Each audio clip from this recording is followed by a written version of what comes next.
G'day folks, Wes from Unsealed. So I'm up here on top of the Hilux with this 2.1 meter, 180 degree Supa-Peg awning. Now I can't run at 270 on this just because of the way I've got the canopy set up at the back.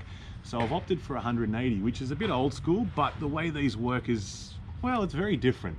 It's not the 180 degree that you'd expect us to fold out and that's it, it's done. It's got these arms that swing around. Anyway, you'll see that when I get it on and set up. So what I'm going to do first is put it on the roof rack. Now it comes with these really nice brackets that I can mount it up either up this way to get the height or down that way if I've got a massive roof rack, which I don't. It's actually pretty low profile considering. I've got the T-bolts which will allow me to mount it in the channels on the Titan roller. So end of the day, it's going to be pretty simple, I think, to get all this done. All I need apparently is a 13mm spinner. If you haven't got ratchet spinners, come and get them. They are amazing. Absolutely rate them. Makes my life a lot easier doing this stuff for you guys anyway. So what I'm going to do, I'm going to mount these, I think, the brackets to the awning. Once I've got them on there, because I've got the T-bolts will sit inside the channels on either end, which you'll see in a sec, which will allow me to pick the whole awning up. It's very light, it weighs about 14 or 15 kilos, bugger all. But I can lift this up, put it on, and then drop it, hopefully, if it all works and they sit where they're supposed to, drop it into the T-bolts, get some nuts on top of it, and I should be able to do this by myself. Again, fingers crossed, we'll see. If not, you guys will get a really good laugh out of this. So, without any further ado, I'm gonna go and mount these to the awning, get them sitting up here, and then we'll get it out and show you guys exactly what it looks like when it's set up and how to set up, which you'll probably get another laugh me set this up the first time by myself. Anyway. Righto, so I've got these just generally sitting here at the moment. I've still got to tighten them up. Obviously these are still loose so I can move them around as I'm working out exactly how forward or backward I'm going to have the awning. But that's just basically as simple as it is. The beautiful thing about the brackets here is that I'm able to get to these once it's already mounted, so that's fine. So as I said before, I've got these little T-bolts that will run along in the channels, so they're made for this roof cage, so they should be spot on, which will be really good. All I've got to do now is get this thing off, tighten these ones down a touch further, mount 4 of these, 2 in each channel, and then lift this bugger up, have the nuts, bolts, washers and spring washers ready to go, and that should be it. So I'm thinking I'm probably going to tighten these up very last, so get it mounted first, then once it's mounted I can slide it forwards and backwards and sort of work out exactly where I want to have it. Because on the back of the canopy, which I'll show you guys in a sec, I've actually got a set of solar panels up there. So the last thing I want to do is have the shadow of this sit on the solar panel, because as you probably know, any shadow on a solar panel cuts its output right down. So I'm going to try and get it as far forward I think as I can, just to see how it all comes together, but we'll work that as we go. It might sit out far enough to not throw much of a shadow at all, but we'll see. Anyway, I'll get these mounted up and I'll come back to you. Right, so as you can probably see, I've got the 2 little T-bolts here pretty well lined up, I think. I've got 2 ones at the front as well, but what I'm going to try and do is get this one in the back first, get a nut on it, and then I can shimmy down the front there and get that one done. So this is as easy as it should be. Now don't get me wrong, I am a pretty big unit, but this thing is really pretty light in all seriousness. I've got the front just resting on my hand, and that's as simple as it is. So washers go over the T-bolts. Now don't get me wrong, this kit does come with these little beggars, which basically works exactly the same way. Now they're a little thick, but they would work in the channels as well. But I'm opting to go with the T-bolts simply because it's easier for one person to do it. And I'm not too fussed about the bolts sticking up.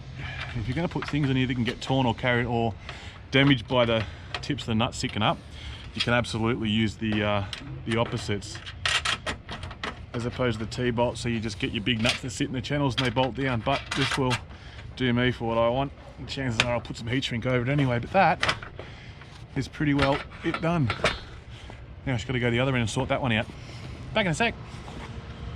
Righto, so that's as easy as it is to mount to the car. We're out in the scrub now. It's a different day because I didn't want to do it the same afternoon, it was getting too late. Anyway, long story short, this is how easy this thing is to set up by yourself. Now, something you can't see, just here and just here, I've put 2 pegs down. So the way to do this, you put 2 pegs about 2 and a bit meters out, put them down, put the guy ropes on them before you even start, otherwise it gets very very crazy very quickly. Ask me how I know. The first time I did this, not on camera, it wasn't pretty.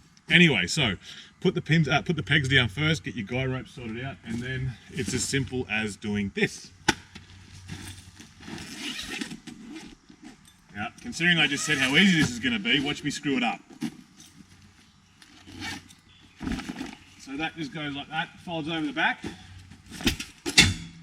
This is your little bag that comes with all your pegs, guy ropes, and the two straps that you tie the ends off to the front and the back of the car. So we'll get them. Massive knots in these, but we'll be right. We'll work it out. So they can just sit on the back for a sec. My one also came with this pole, which, funnily enough, sits into the center and stops it from pulling in the middle. It's got a very slight bow, as you can see. I probably won't put that on, but we'll see. All right, so from there,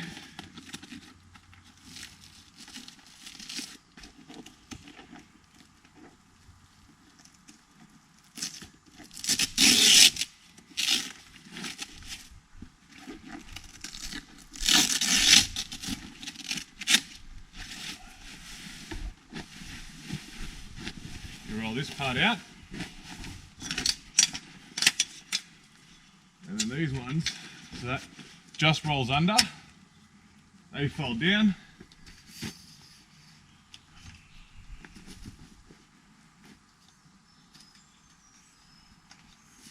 and then what you want to do is grab your guy ropes. So there's our first contestant. And hitch him onto there, stand him up straight, and then pull him tight. Come over the other side,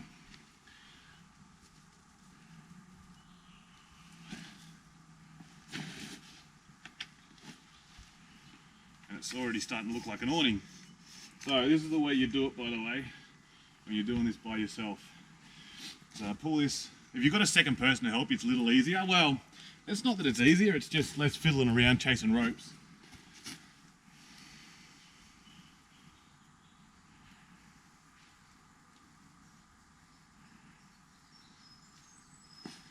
Okay, so once you've done that, you come under here and you grab your edges.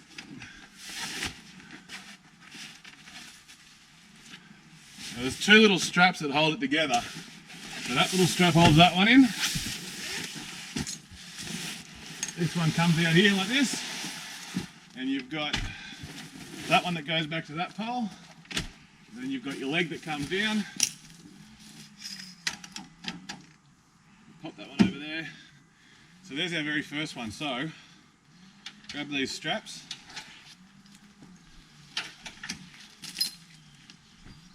There you've got your hook that goes in the back of that. It's got little feet on the bottom of it as well, which is nice because there's two. When you put your legs down, you can put in a crisscross set of pegs to hold it. But what you do, bring that one down. I'm going to use my mouth for this because it's easier. Go around strap. If you didn't hear that, was go around the stay on the tray, and that's that done. Nice and easy. Obviously you can tie that up and keep it nice and neat, not like I have. And then, so you come back around here, unlock that, use that to push out, and do exactly the same for the front one.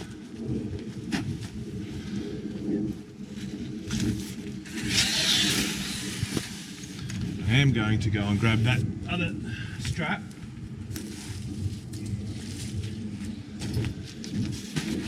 So you've got your single pole there that needs to stay. We can probably put that in now, you know, just because it's nice and easy. This one comes down. Something you need to be careful of. If you are going to bring these down once you're all the way forward, carefully your paintwork, your bull bar, your tray, whatever you've got, you will bash it. Come to here. By got that one down, and then essentially sort of sit that there.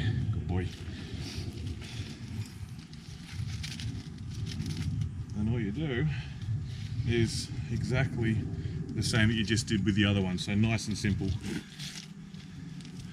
That one goes into the hook there. Bring this around. Yep. Watch your aerial. And unclip the little latch. Hang on to that.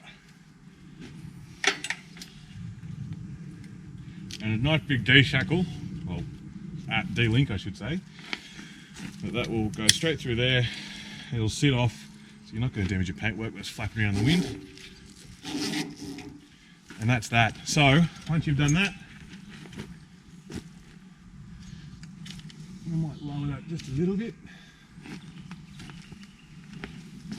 And probably actually I might tighten that up a little bit too. So just so she's a little more taut.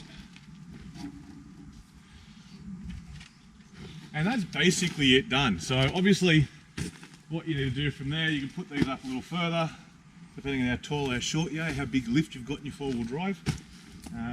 Like the Hilux is sitting on a 2-inch lift, so it's not stupid. But that solves the shade problem. And as you can see, this thing is proper big. So instead of just the standard old 180-degree awning that just comes straight out from where the bag is, you've got the corners here. Now, for me, it's good because that's where we hang out. It sits under there really, really well. And I've just got a whiff of pies that I've got in the oven that smell amazing. I won't talk about that just yet because you guys aren't having them, I am. So, that's it done. As I said before, I might just throw in there just to show you how it works. You've got this extra pole with a bow. So the end that's got the loop, or the hook I should say, just goes up into there, under your slider little, under there, and then you can push that out, and because it's got the bow, it lifts the center up nicely. So if it is flogging down with rain, you're not going to get this massive pool in the middle. It will run off really, really well. So, but that's it. I am thoroughly impressed. Now, if you're wondering, gee, it's a bit low there, Wes, look, I am 6'6" when I stand up straight. I try not to because people go, gee, you're a big bastard. But that is plenty high enough for the vast majority, even for me. You know, I've just got to duck under that one. I could probably go a little bit further up, to be honest, on the ends, but this works for me. So that is the Supa-Peg awning. Now, the amount of shade is massive. I'll put a little thing down here somewhere to explain exactly how many square meters it is. Square meters to me mean nothing. I look at something and go, yeah, that's got a lot of shade. So this to me has a lot of shade. Obviously, you've got your Velcro straps that you hook up to these, stop it from flapping around in the wind. But other than that, something I really like about this is the thickness of the canvas. Now, you can buy a certain cheaper brand that is an absolute piece of crap. You can see the sun through the canvas. This is proper 100% shade. You're not, the sun doesn't come through it, you know what I mean? So unlike some of the other ones, it's a good bit of kit. And even to feel it, like I know you guys are watching this on a video, but to even feel that canvas is just, it's good gear. Anyway, that's one awning set up, mounted, fitted. I'm pumped. This thing from Supa-Peg is on point, and something worth noting, especially with what's going on around the world right now, these are 100% Australian made. So, end of the day, I would recommend anyone buy one of these. Aussie company, that's good stuff. Anyway, I'm gonna go and eat my pie. I'll catch you guys later on. Take it easy. Now, sorry, something that's just dawned on me as I've taken my first bite of my pie. I didn't mention it, but you've got these zip lines here, so you can absolutely connect walls and have them sitting down at about 45 degrees. So as well, up here, you've also got a rope rail, all right? So you can run a rope rail in there with another wall on it. So you can fully enclose this, all right? The guys at Supa-Peg, I'm reasonably certain, have the walls for it. So yeah, just really simple. Zip the walls on or use the rope rail and it's done. So not just an awning, you can absolutely use it as a tent off the side of your four-wheel drive. So just in case you got wind blowing in sideways or that solidwood's raining when it gets really stupid up in Queensland. Anyway, so yeah, I'm going to go and finish my pie, but I just thought I'd mention that for you guys because it's a pretty cool little thing. Anyway, see you all.